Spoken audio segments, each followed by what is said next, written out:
শেষ তথ্য। রুনা, নাবিকরা কখন পতেঙ্গায় পৌঁছাতে পারেন আর তাদের বরণে কি ধরনের প্রস্তুতি নেওয়া হচ্ছে বিস্তারিত শুনতে চাই আপনার কাছে।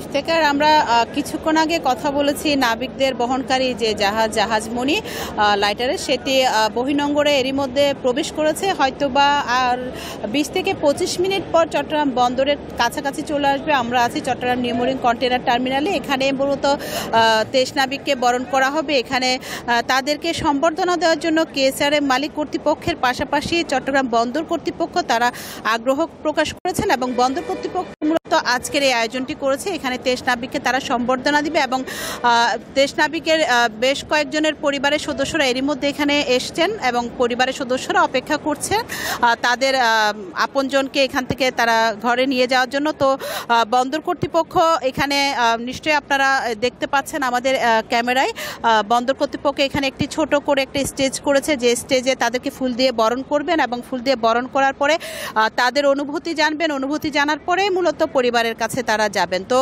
কেএসআরএম কর্তৃপক্ষের যারা রয়েছেন তারাও এখানে রয়েছেন, তারাও বন্দর কর্তৃপক্ষের সাথে সেই অধীর আগ্রহে বসে আছেন নাবিকদেরকে বরণ করার জন্য। এবং আমরা কিছুক্ষণ আগে এখানকার যে কেএসআরএমের ডিএমডি শাহরিয়ার জাহান রাহা, তার সাথে কথা বলছি। তিনি বলেছেন বন্দরের সাথে তারা এখানে আজকে যে সম্বর্ধনা দিচ্ছেন এটি কিন্তু এজন্যই যে অতি অল্প সময়ের মধ্যে নাবিকরা যেভাবে অক্ষত অবস্থায় ফিরে আসতে পারছেন, সেটি কিন্তু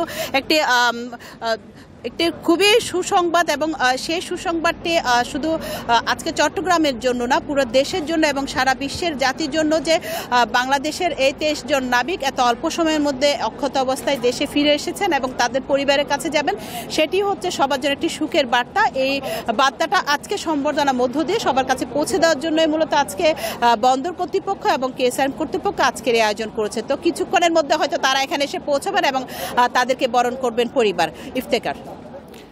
দর্শক সহকর্মী রুনা আনসারী এতক্ষণ যুক্ত ছিলেন পতেঙ্গা থেকে।